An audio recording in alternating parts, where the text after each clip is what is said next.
ny mofinaina isan'andro atolotry ny mpitandrina rakotina valina maoly.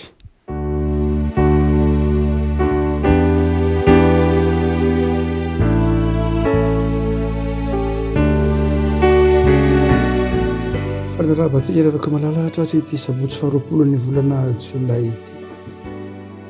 Ny volana voalahatra antsika dia ny epistily faharoa nosoratan'i Jaona faharoa andininy fahafito ka hatramin'ny fahairaika ambin'ny folo. Tokoray moa ny epistily faharoa nosoratan'i Jaona dia ny andininy fahafito ka hatramin'ny ambin'ny folo zany no zara-mofinaina ho antsika amin'ny anaran'i Jesosy.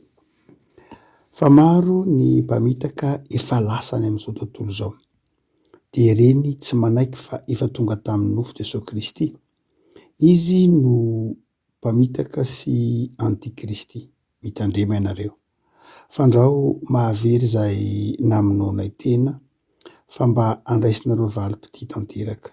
Izay rehetra mitarika nefa tsy mitoetra ao amin'ny fampianaran'i Kristy dia tsy manana n'Andriamanitra. Izay mitoetra ao amin'ny fampianarana dia izy no manana ny Ray sy ny Zanaka. Raha misy olona makeo aminareo ka tsy mitondra izao fampianarana izao, aza mampiatrana azy na miarahaba azy akory, fa izay miarahaba azy dia miombona amin'ny ratsy ataony. Ray masonao, manamasinana ny fahamarinana ny teninao no fahamarinana. Amen. Foy moa ny epistily voalohany, epistily faharoa sy ny epistily fahatelo no soratan'i Jaona. Mitovitovy ny votoatin'ireo epistily roa ireo. Dia ny fanantitrateran'ny Jaona ny mahazava-dehibe ny atao hoe marina sy fahamarinana. Raha miteny hoe fahamarinana dia ny fahamarinan'ny fampianarana. Fahamarinan'ny fampianarana izay nambarany Jaona. Sarotiny amin'ny fahadiovan'ny fampianarana sy ny fahamarinan'ny fampianaran'ny fiangonana i Jaona. Tsy tokony adoroana fa be lehibe tamin'ny andron'ny Jaona satria efa aty amin'ny efa lehibe Jaona, efa nakabeazan'ireo apôstôly dia efa saika efa betsaka ny nodimandry. Ary dia betsaka ireo izay efa lasa dia ireo mpandimby zany. Ireo mpandimbin'ny apôstôly na koa ireo taranaka teo ina dia indray mora latsaka tao anatin'ny fampianaran-diso, mora satria tsy nanatry maso, efa manomboka tapitra ireo vavolombelona nanatry maso ny fitsanganan'i Jesosy tamin'ny maty, nanatry maso ny fahafatesany tao amin'ny hazo fijaliana dia betsaka ireo izay olona nampianatra zavatra diso vokatra izany. Hany ka nanjary tsy nadio intsony ilay fampianarana. Tonga hatramin'ny hoe Jesosy ange tsy zanak'Andriamanitra, Jesosy ange olombelona, Jesosy ange nitakina elon'ny Jiosy, hoe Jesosy ange ka mpisandoka imposteur sy ny sisa rehetra. Ary dia eo Jaona no mampiseho manoratra mafy amin'ilay communauté joanika, amin'ilay fiangonana kely naoron'ny Jaona sy mpanaraka an'i Jaona, na koa moa zany satria Jaona koa dia nivevesy tamin'ireo toerana sasany izay niasan'i Paoly, dia manatitrantitra ny hoe tazon'ny marina amin'ny finoana, tazon'ny fahamarinan'ny finoana dia izao mahazanak'Andriamanitra ny Jesosy. Vavolombelona zany izay hoy Jaona, izay nahita ny fitsanganany tamin'ny maty, izay na vavolombelona nanatry maso ny fangiry firiany, nanatry maso fa tena zanak'Andriamanitra iny lehilahy iny, inombona tao amin'ny hazo fijaliana iny. Ity epistily faharoa ity sy ny epistily fahatelo dia manantitrantitra izay mahazanak'Andriamanitra ny Jesosy zay. Saingy manantitrantitra koa nefa izy mampitandrina ny hoe efa lasany amin'izao tontolo izao ny mpampianatra sandoka, ny mpampianatra zavatra diso, ny mampiala ny olona amin'ny finoana, ny mampiala ny olona amin'ny fahamarinan'ny tenin'Andriamanitra, ny mampiala ny olona amin'ny fitiavana an'Andriamanitra. Ary dia zavatra roa izay entina mampahery anao.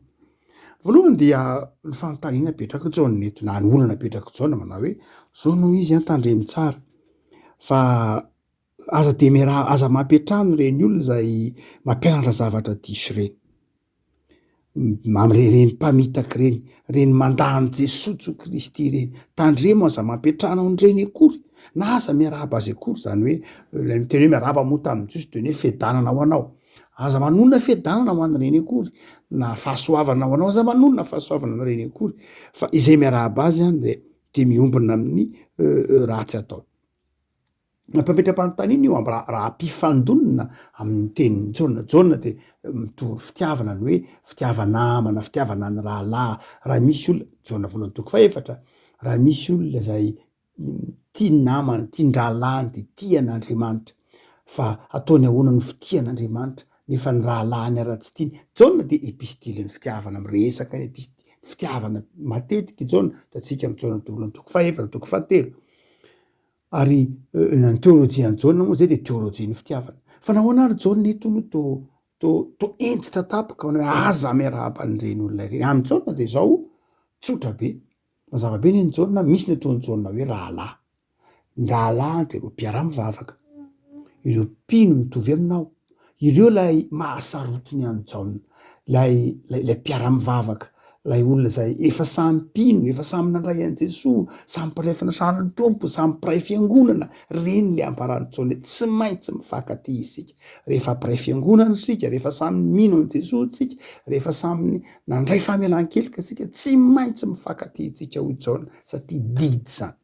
fa ivelan'lay fiangonana kosa de misy ny fiarahamonina io fiarahamonina io zay tsy voatery ho tiany fiangonana io fiarahamonina io de tsy voatery ho tiany mpino io fiarahamonina io dia tsy voatery zay ifandray amin'ny mpino mihitsy ary mety aza amigana ny mpino de io lay ambarany jaona mana hoe tandremo ary tandremo asa mampiditra azy an-trano akory ina ny dikan'izany ina dikany aza mampiditra azy an-trano ratsy fanavy zany ny kristianina amin'ny jaona ahoana moa zany avinavina ve zany ny kristianina tsy manaiky ny fahasamihafana ve ny kristianina teo amin'ny jiosy rehefa miteny hoe mampiditra tokantrano olona de milaza fifandraisana akaiky zay ny fomba fijeritsika ankehitriny mantsy efa hafa tsika zany ny civilisation tsika ankehitriny dia humaniste zany hoe efa nanome toerana lay olombelona isika tsy diso akory zany ny tonjato fa 350 nyroboroboana antsony hoe humanisme dia aty amin'ny fahenina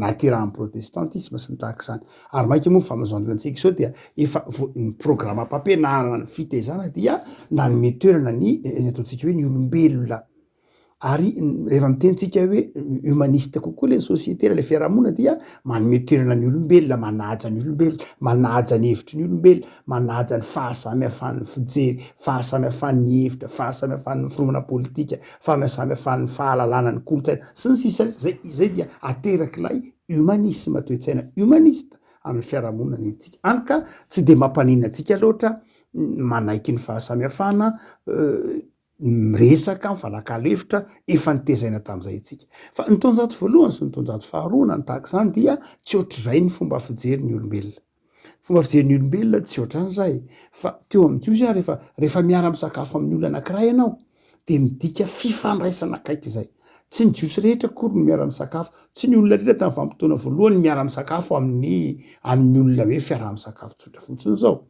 zay mahatonga mivarotra eo tezitra tamin'i Jesosy ange hoe ary ianao to miaraka misakafo amin'ny mpanota satria ny fiarahana misakafo amin'ny mpanota dia midika fiantanina amin'ilay mpanota zay natonga ny varotra eo nanometsiny an'i Jesosy hoe any mpampianatra anareo to mifangaroaro amin'ny mpanotako fa inona ny dikany totrany tsy mahazatra zany mpanota nge zany izy mba to miaraka amin'ny mpanota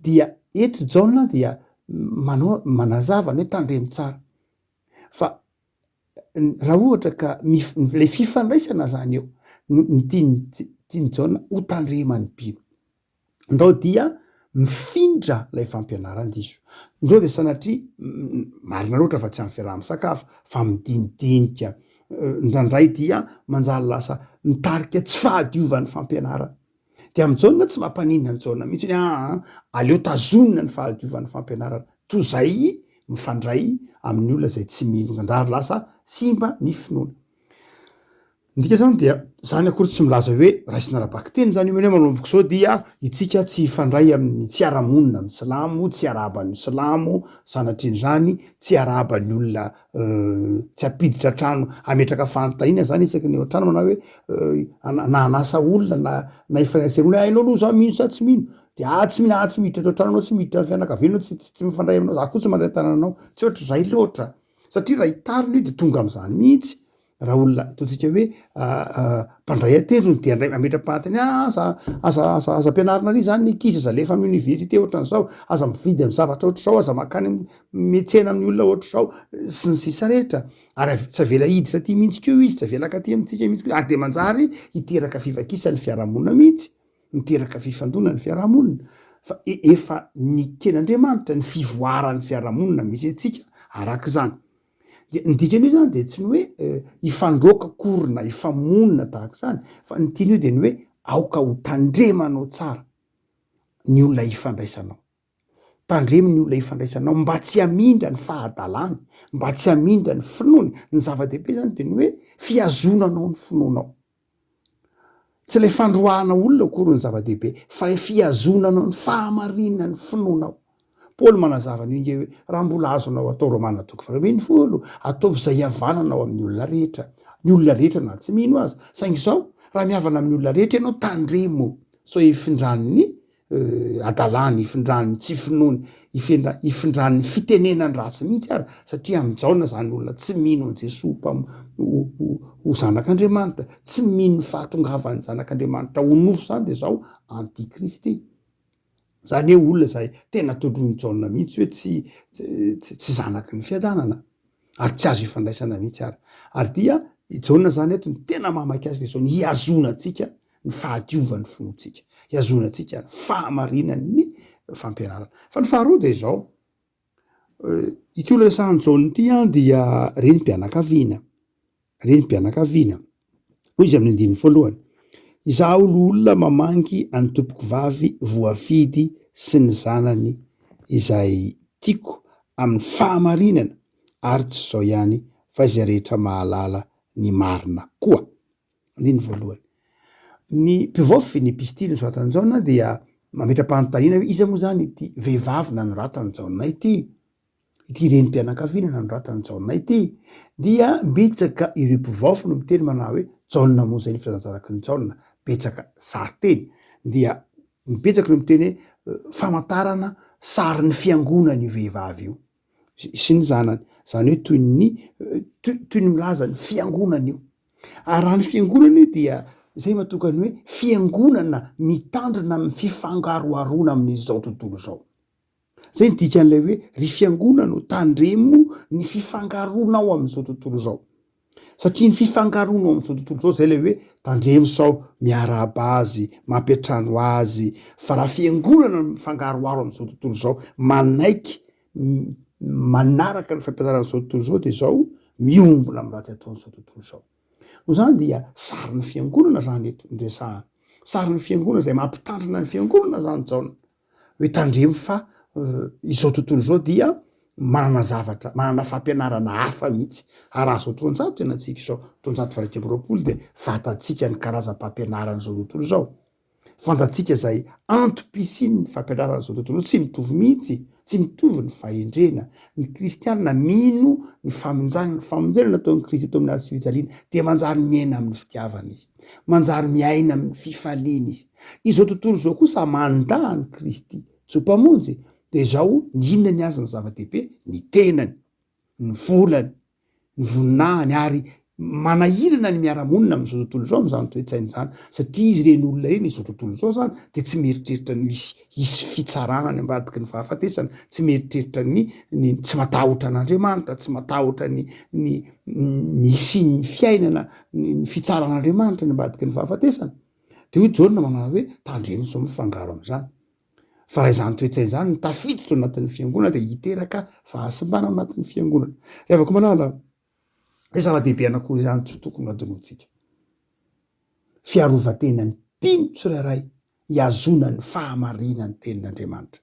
Faharoa, fiarovany tenany fiangonana mba hiarovany ny tenany tsy hifangaro amin'ny fampianarana zao tontolo zao izay miparitaka, manimba, ary hitatsika fa miteraka fahakalana, miteraka korotana, miteraka fahatompitondratena maro isan-karazany izay hitatsika eo anivon'ny fiarahamonina.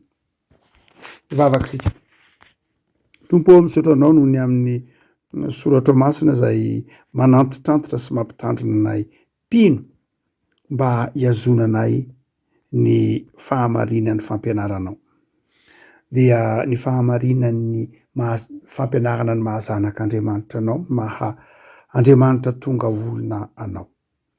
Saro-piaro ianao. Koa dia mampaherezana Tompo mba ho vavolombelon'ny fahamarinan'ny fampianaranao. betsaka ny karazam-pampianarana tonga ty amin'izao tontolo zao. Efa tonga ty amin'izao tontolo zao ny andro fanahy ny antikristy io ny soratra masina zay manohitra ny fahamarinan'ny fampianaranao, manohitra ny mahazanak'Andriamanitra anao Jesoa, dia ataovy mahazona ny fampianarana tena izy zay tompo. Terizo amin'ny alalany fanaonao masina mba ahazona ny fampianarana araka ny soratra masina, ny finoana fa ao aminao Jesoa ny fiainana, ao aminao Jesoa ihany misy ny famelan-keloka, ao aminao Jesoa ny misy ny lalana ny fahamarinana ary fiainana, ianao ilay fiainana mandrakizay. De ampahirezo izay tompo mba ho tia ny teninao jerevo ny fiangonanao, ataovy mahazona ny fahamarinana ny fampianarany teninao, fampianarany soratra masina, ataovy ty soratra masina. De jereo tompo ny fiainana tsirairay avy, misaotra noho ny amin'ny ty sabotsy farany herinandro ty, misaotra noho ny amin'ny fitahina, misaotra noho ny amin'ny fahasalamana, misaotra noho ny amin'izay rehetra nomenao anay. Fa raha nisy kosa Jesoa nampalahelo anao, nampalahelo ny fanahinao masina teto anatinay na makivaky ty herinandro ty, de ifona anay aminao reny, na nataonay, na nataon'ny ankonanay, na nataon'ny mpiarabelona taminay, de ifona anay aminao reny, fa tehiriziko kosa zay Jesoa, mendrika mandrakariva ary toetra amin'ny fitiavana anao sy ny fitiavana namana. Amin'ny anatao Kristy mpamonjy. Amen.